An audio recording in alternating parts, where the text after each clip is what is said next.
साथियों नमस्कार। बहुत दिनों से हम लोगों ने जीवन की चर्चा नहीं की। हाँ, थोड़ी ऐसे ही, मतलब आपाधापी कह लीजिए, यहाँ मन करना बनना कह लीजिए, जीवन की चर्चा में हम लोग जीवन की बातें करते हैं। मुझे तब मैं पहले सदगुरुदेव के मिलने के पहले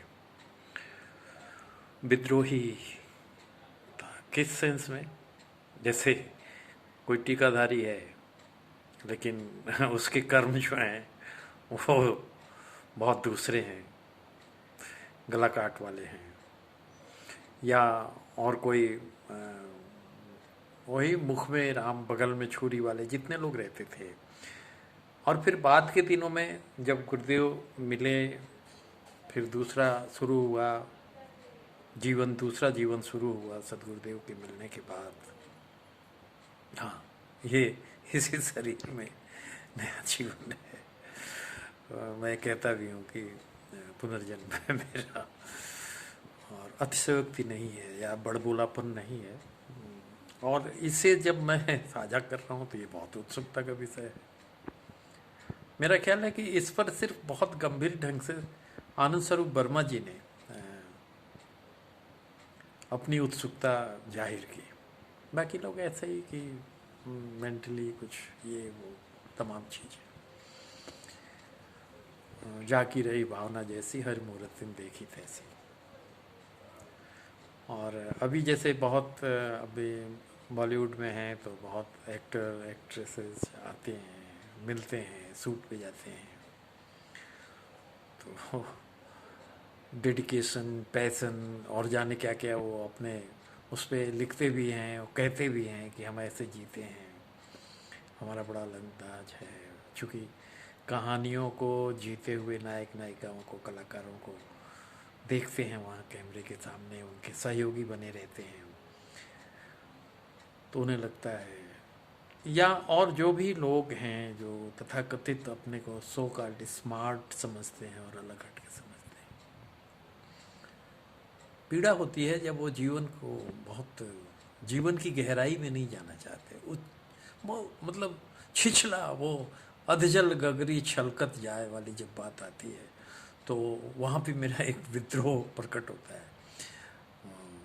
जाने अनजाने वो अभी भी बना हुआ है, वो चर्चा होती है।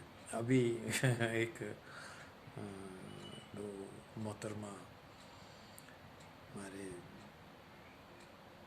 क्रिप्ट मिस्टर कन्फ्यूजन योगेश्वर हैं सारथी, अभी जैसा के संबंध में, या और ऐसे जो काम हैं या जो मैं पोस्ट डालता रहता हूँ उस पर चर्चा हो रही थी कि, या उसके बारे में कि आपका एक कृष्ण लोक है, एक कृष्ण परा वो हैं, वो ये नहीं समझना चाहते कि लेखक ने क्या लिखा है। वो अपने को आरोपित करके अपने हिसाब से, पहले ये समझने की कोशिश करो कि लेखक ने क्या लिखा है। हाँ, तुम्हारी दृष्टिकोण से एक पहलू और हो सकता है लेकिन पहले ये तो समझो। नहीं, वो नहीं समझना है, वो अपनी चीज़ थोपनी है। दूसरी बात, जहाँ तुम कहते हो डेडिकेशन, टाइम, फलाना ये वो, उसका पालन करो, उसका पालन करो। पालन नहीं करते हो तो वो वहाँ पे मैं अभी भी विद्रोही हूँ, और उसका खामियाजा अंदर अंदर और सामाजिक रूप से भी भुगतता रहता हूँ, क्योंकि मैं वो बिहेवियर कर देता हूँ। कोई क्या करेगा, कोई क्या करेगा, कोई क्या करेगा, अपने हिसाब से बदतमीज कहेगा, चीज़ें करेंगे, लेकिन वो ठीक है। वो मेरा अब वहाँ पे मैं फ्लैटरिंग नहीं कर सकता, या आपको क्या कहते हैं, गलत या फालतू बातें नहीं कर सकता जो रेलिवेंट नहीं हैं या जो बिल्कुल ही विपरीत हैं। आप अगर कह रहे हो डेडिकेशन, आप अगर कह रहे हो कमिटमेंट, और तुम उसके विपरीत काम कर रहे हो, तो मैं कैसे, तो उसको थोड़ा सा मैं परोक्ष ढंग से, इनडायरेक्टली दूसरे रूप से उसे घेरने की या बताने की कोशिश करता हूँ, जो मेरा अपना तरीका है, और वो छिटक जाए, दूर हो जाए, इट्स गुड, मेरे लिए ठीक ही रहता है वो।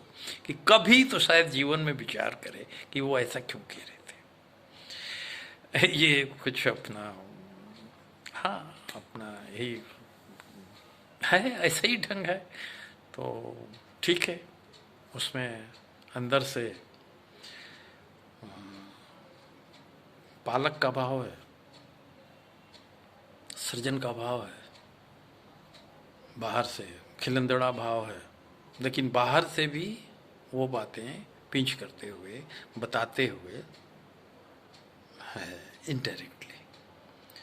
तो आज जो ये बातचीत हो रही है वो ये कि हम जो कहें या लिखें उसके आसपास रहने की कोशिश करें, क्योंकि पहला कमिटमेंट हमारे अपने लिखे, अपने कहे के साथ होता है। ऐसा नहीं है तो हम बहुत